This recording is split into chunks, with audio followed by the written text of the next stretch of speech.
She started a fight over a dish towel. Not the color, not the fabric, just the way I'd hung it by the oven.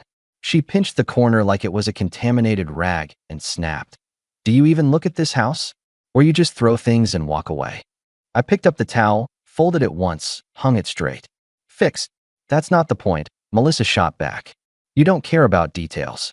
You're sloppy. Then say what you mean, I told her. What's the actual problem? She rolled her eyes, stepped around me, and opened a cabinet as if she was searching for the truth on a shelf. Forget it. You wouldn't get it. Just try to act like you live here. I looked at the counter. I'd already set the coffee, loaded the dishwasher, swept up the salt she spilled last night and never touched. Okay, I said. I'll act like I live here.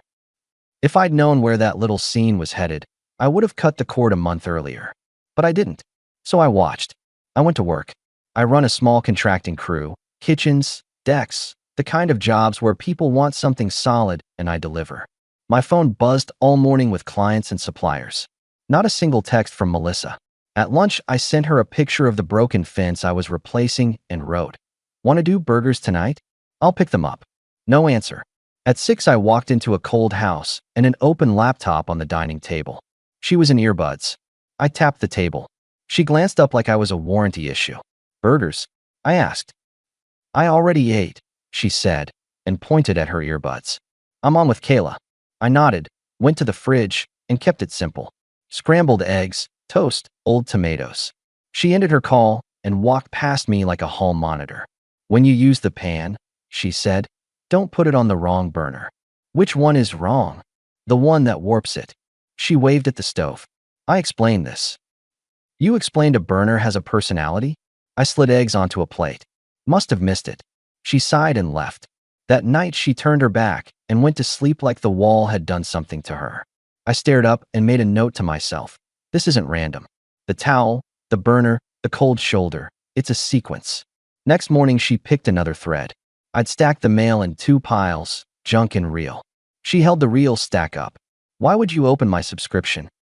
It was addressed to current resident, I told her. As in not you. She put it flat on the table like she was dealing cards. Please stop rifling through my things. Noted, I replied, and clipped the keys off the hook. Where are you going? To this place I apparently don't live in, I said. I smiled so she'd hear the joke. She didn't smile back. I drove to the lumber yard with the radio off, ran numbers in my head. We'd been married 6 years. She'd been sharp before, but not like that. Not dismissive just to prove a point. My instinct was to give it time. Not to chase, not to plead, just to keep doing what I do and see if it settles. That was my first mistake, and the last one I let stand. The next flashpoint hit that Friday. We had a standing thing with our neighbors, casual porch drinks after dinner. Melissa came down in a dress that said she'd spent time in the mirror. She took one look at me in a t-shirt and jeans and frowned. You're wearing that. It's a porch, not a banquet. You look like you just dragged yourself out of a garage. I work in one. I'm serious, she said. Maybe try to care. Go ahead, I told her. I'll meet you there. I've got a few emails. She left in silence.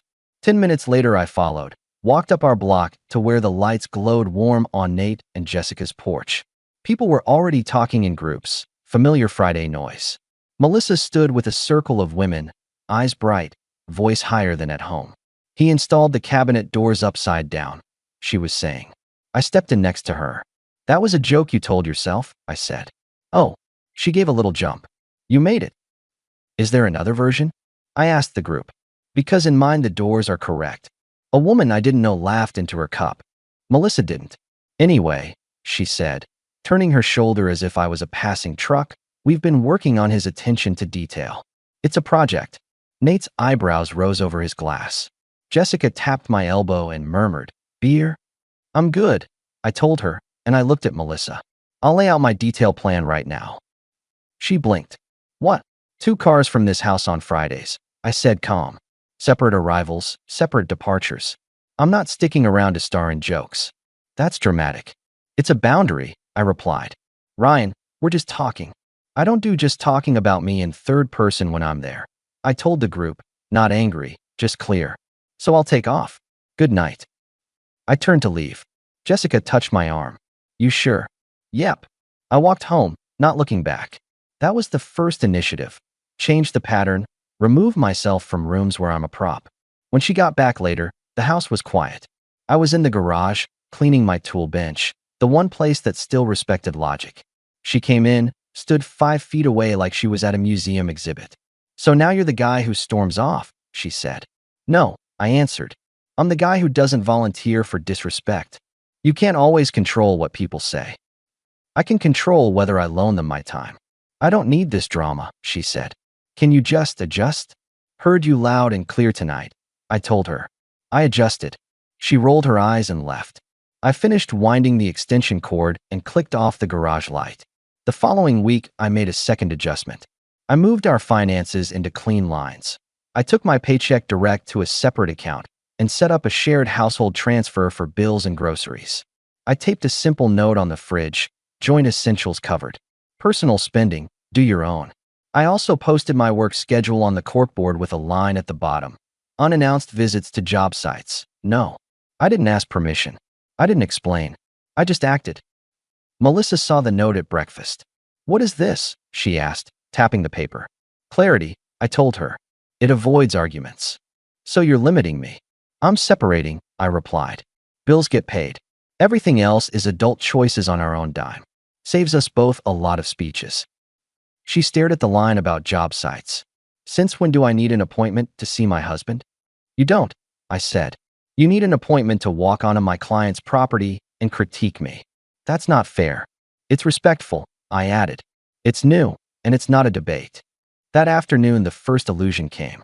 She texted me a picture of a meal prep container and wrote, "Made you lunch. Left it in the fridge. Sorry if I was sharp last week." It landed like an apology wrapped in tinfoil. I picked it up on my way out the next morning. Chicken and rice. A handwritten note on the lid: "You work hard. I see it." My foreman Jonah whistled when I pulled the container out on site. "Your wife making amends?" "She's making lunch," I said. He grinned. "I'll take that as a maybe." At home that night, she was warmer, almost the old Melissa, asking about the job, nodding in the right places. "Thanks for the lunch," I told her. "It was good." "I know I can be tough," she said, like she was negotiating with herself. "I want us to be on the same page." "Pages are open," I replied. For a day, the wind shifted. Then the pattern returned: short remarks, a laugh that landed like a pebble, new rules about small things that moved only in one direction.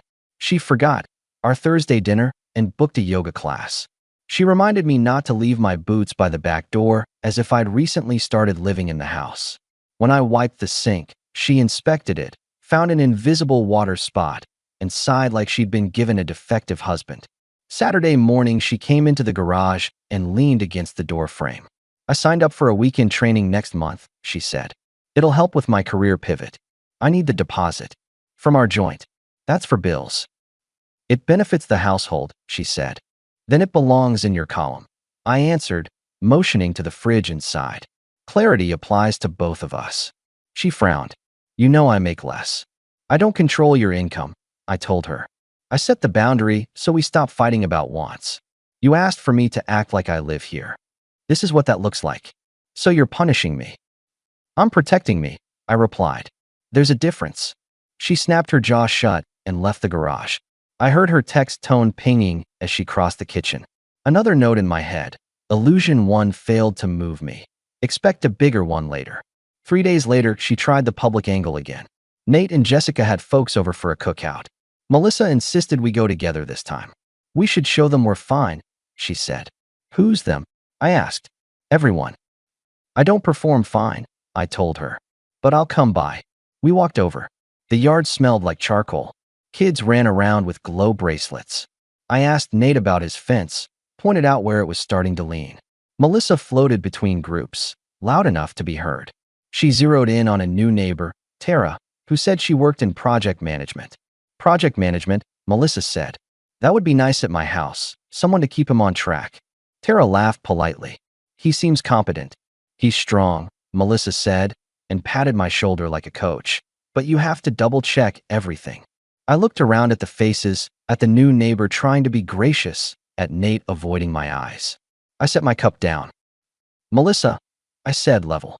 "Don't speak about me like I'm out of the room." "We're joking," she said. "I'm not."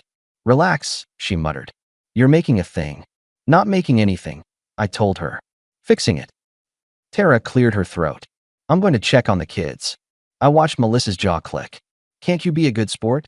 I am, I replied. Which is why I'll go? I told you the rule. 2 cars. She opened her mouth, closed it, then looked around like she needed an audience. I didn't give her one. I nodded to Nate and left. At home, I drafted an email to our mutual friend group. I'll be driving myself to group events for a while. Keeps the evening simple. No drama. Just new rules. Monday morning, the second illusion arrived, bigger and brighter. I found a folded card on the kitchen island. I booked us a weekend away. Spa, quiet, no phones. My treat. She stood there watching my face as I read it. That's generous, I said. I can't go. Her eyes flashed. Why not? I've got 3 installs and a deck tear down, I told her. And we don't do no phones. Clients pay me to answer. You can reschedule. I don't reschedule to prove we're fine. I put the card down. But you should still go. I'll transfer my half of the bills on Friday like always. Everything else is yours to plan. She stared at me, calculating. Then, like a quick costume change, her face softened. I'm trying here, she said. I see effort, I told her. But a weekend trip doesn't erase disrespect. Respect is daily. It's free. She scoffed and walked away. The card stayed on the island, pretty and pointless. 2 days later, she violated the job site line. I was at Mrs. Patel's kitchen, measuring the backsplash while Jonah pre-cut strips outside. The front door opened, and Melissa walked in like she owned the place. Hey, she sang. Brought coffee. Mrs. Patel looked up from her tablet, surprised. Hello. This is my wife, I explained. Melissa, this is Mrs. Patel. Hi. Melissa stepped forward with a practiced smile, putting coffees on the counter. I just wanted to see the progress. He tends to eyeball things. Melissa, I said calm. We have a rule. I'm just being supportive. Not here, I replied. Mrs. Patel raised an eyebrow, polite but wary. We're on a timeline. I'll be 2 minutes, Melissa said, and leaned across the counter, scanning the tile. See, this is why you need me. You always rush. Jonah stepped in from the yard and took in the scene. Everything okay? It will be, I told him. Melissa's leaving. Her eyes snapped to mine. Excuse me. Rule, I said again. No unannounced visits. Mrs. Patel, I'll discount today for the interruption. Mrs. Patel smiled. That's okay. I understand. Melissa laughed, light, fake. You're acting like I'm a stranger. You're acting like a supervisor, I answered. You're not. She lifted the coffee she brought for me, held it out, then pulled it back as if I'd failed a test. You don't deserve this. Then don't offer, I replied. She stood for a second, waiting for me to flinch. I didn't. She left with a toss of her hair. Jonah gave me the look guys give when they're glad they're not you. You're handling it, he said. Yep, I told him. Next line gets drawn at home. That night, I moved into the guest room. I put my clothes in the dresser, set my alarm, and left the master closet without commentary. Melissa watched from the doorway. So now you're packing up, she said. Real mature. Real clear, I replied. Guest room for me. Space is information. You're being cold. I'm being calm, I told her. There's a difference. She crossed her arms. Are we done? We're at a fork, I said. How we talk about each other decides what we do next. She huffed and left. I slept well for the first time in weeks. 2 days later came the kill turn, loud and unmistakable. She had her friends over on a weeknight, 3 of them, wine bottles open, laughter bouncing off the walls. I walked in from the garage and heard Melissa in the dining room. I wasn't trying to eavesdrop. I was reaching for the water filter. The words hit like a switch. If I had a better option, I'd have left him already, she said, casual and cruel. Her friends gasped and laughed. I stepped into the doorway. The room froze. You do now, I told her, voice steady. Now you have no options. Be out by evening. She blinked like she'd misheard. What? You have 6 hours, I said. Pack. I'll put your boxes by the door. Keep what's yours. Take what's yours. The key stays. Her friend Kayla tried to smile. Ryan, we were joking.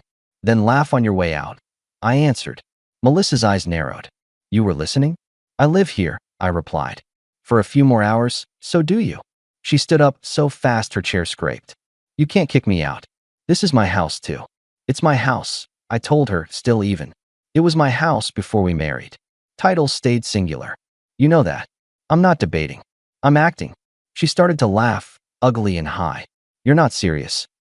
Box tapes in the hall closet, I said. I'll bring it. Ryan. Kayla cut in, suddenly small. Maybe take a breath. I've been breathing for months, I replied. The air's stale. It clears tonight. Melissa shook her head, tried to soften her tone, tried on another mask. We were joking. You're overreacting. I didn't answer.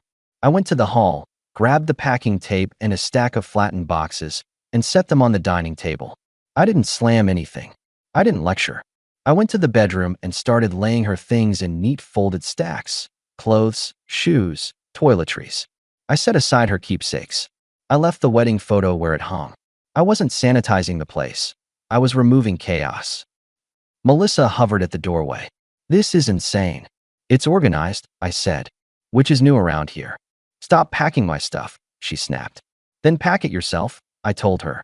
5 hours, 52 minutes. Where will I go? You're resourceful, I answered.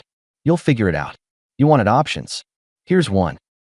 You can't do this to me in front of my friends, she said. You did this to yourself in front of them, I replied. Kayla shifted, cheeks pale. The other friend grabbed her purse. We should. Yeah, Kayla muttered. We should. They left quickly, not looking at me. Melissa followed them to the porch, whispering into her phone. I kept packing. When she came back in, her voice had flipped again, softer, careful. Can we talk? She asked. We are, I said. Not like this, she pleaded. Give me tonight. We'll reset in the morning. No, I replied. Respect doesn't reset. It either exists or it doesn't. Today it doesn't. You're making a mistake, she said, voice climbing. I'm correcting one, I told her. She tried the last defense. She raised her voice and accused me of listening at doors. I shrugged. Hearing words in my kitchen is not a crime. Saying them is a choice. She called me controlling. I explained the difference between control and consequence. She tried to cry. I handed her a box. By 8:30, her things were lined up by the door, boxes labeled, bag of toiletries on top. I put her winter coat over the stack because the night was cool. She grabbed a duffel and stood there, shaking with anger that had nowhere to go. You're going to regret this, she said. No, I answered. I'm going to sleep. She opened the door. I held out my hand. Keys. She stared at me like I'd slapped her. Then she fished the ring from her purse and dropped it in my palm. You're unbelievable. I finally agree with you, I replied, and closed the door behind her. That was the end, and that night was quiet. In the morning, I drove to the county building at 8, filed the papers, simple, clean. We had no kids, no joint property besides the car she drove, which was in her name. The house, tools, truck, all mine before. I texted Jonah. I'll be an hour late. He replied with a thumbs up and a short, good. At lunch, Melissa called from a number I didn't know. I let it go to voicemail. The message was a mash of sweet and sharp. We can talk. We can go to a counselor. We can make rules. Don't throw everything away because of one line you didn't like. I forwarded the message to my email and deleted it from my phone. I sent her a text. I'll coordinate a time to exchange anything left. Communication by email only for logistics. That was it. No speech, no second act. That afternoon, she showed up at my job anyway, trying to force a conversation in the driveway. Jonah stepped in front without a word. He's working, he said. You need to leave. She pointed at me over Jonah's shoulder. You can't shut me out. I'm not shut, I told her. I'm finished. She looked at the house, the crew, the clients in the window. Her face changed again, soft, pleading, then hard. You're ruining your reputation. Every man on this street just watched me hold a boundary, I replied. I'll be fine. She left. That was the last time I saw her in person. The rest was logistics by email, 2 exchanges in the driveway with her friend standing in for her, a short list of items to return. No drama. I changed the locks, changed the alarm code, removed her from the power account, canceled the shared streaming. Not petty, just practical. I asked Jessica to return a sweater that had been left at their place. Jessica handed it to me with a look I didn't need explained. Glad you did it calmly, she said. Chaos is easy, I told her. Clarity is work. She nodded. If you ever want to sit on the porch without an audience, come by. I might, I said. Not yet. There was a dip in the days after. The house was quiet, Too quiet, like a shop after closing. I didn't mind it. I found the right volume for the music in the garage. I cooked simple food and ate it without commentary. I slept in the guest room because it was already mine. I kept my circle tight. Jonah, my brother Peter on the phone, and Mrs. Patel, who gave me a bag of cookies and said, "Men like you are rare. Keep your standards." 3 weeks later, the paperwork moved along the track. No arguments because there was nothing to argue. We had a document from before we married. It did exactly what it was supposed to. The house stayed mine. My tools stayed my tools. The truck keys stayed on my hook. Her email came through once more, long and sentimental, ending with, "You'll never find someone who understands you the way I do." I didn't reply. The last illusion of change had died the night she said she'd leave me for an upgrade. I wasn't waiting for her to understand what I'd understood the second I heard it. There's no path back from contempt. The piece people tend to ask me about is the why. Why not fight? Why not plead? Why not try one more program, one more trip, one more excuse? I don't deal in excuses. I deal in respect. It's either present or it isn't. Once it's gone, you can't decorate the absence. You can only replace the room. I replaced it with a life that fit. I bought a small place by the lake that needed work. The yard was all slope and weeds, the kind of job that would have made Melissa sigh and call it sloppy. I called it Saturday. I put in a retaining wall with my own hands, stone by stone, level and true. I built a deck that hugs the waterline and set a quiet chair at the corner where the sunset throws a path of light. I invited people who actually enjoy being where they are. Jonah brought over his wife and their kid, who turned my scrap lumber into a fort behind the garage. Peter drove up and we grilled simple food. No critiques, just a few good laughs. Work took off. Turns out when you cut out a daily fight, you have a lot more room for jobs. I hired another guy, Luis, who laughs quietly and works clean. We booked through fall. I set hours that respected me. Phones off at 8, on at 6. Clear lines draw the right people. My clients recommended me because I showed up when I said and did what I promised. That's all most of life is, showing up and doing the thing. I met someone later, not because I hunted, but because I had space. Her name is Dana. She runs a small mortgage office, sharp as a nail, with a laugh that lands warm and doesn't aim at anyone. We met at a fundraiser my brother dragged me to. She wasn't impressed by my truck or my tools or the fact that I fixed my own deck. She liked that I listened and didn't waste words. Our third date was at the lake. She stood on the deck, looked at the handrail, and said, "You do clean work." "Thank you," I told her. "I try." She didn't ask for a performance. She didn't test every sentence for weakness. She poured a glass of iced tea and asked me about my day like it mattered. We kept it simple. She had her own place, her own car, her own plans. We shared weekends and left the rest alone. Adult. As for Melissa, I didn't track her, but news travels in a neighborhood. She'd moved into a small apartment near downtown. She rotated between friend groups. People stopped inviting her to couples nights because she couldn't keep from staging the room. She texted Kayla at one point that she missed the stability. I only know that because Kayla said it to Jessica, who mentioned it to Nate, who told me with a shrug while we were setting a post in his yard. "I don't need to hear it," I told him. "I figured," he said. "You're better now." I am. Not because I won anything, but because I stopped losing myself to someone else's ratings. The last words I said to Melissa were the last ones I needed. The final thing I did in that house, a simple, exact thing, closed the door on a chapter that had already ended.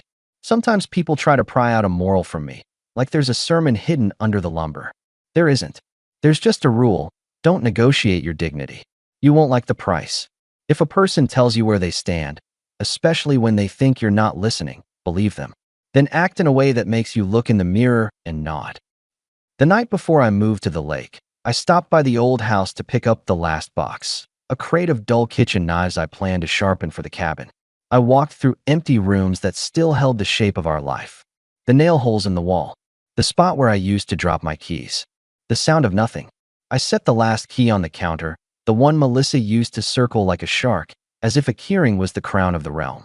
I stood in the doorway for a second and spoke to the air because it helped close the loop. "This house will be quieter now," I said. "It'll be better for it." Then I left. The lake waited. The deck held. The chair at the corner faced west. I sat, and the water kept its promise. It reflected what was real and let the rest go dark. That's the story. A towel, a burner, a joke turned into a line, and a line turned into a door. I didn't slam it. I closed it. And when I walked away, I didn't look back because I didn't have to.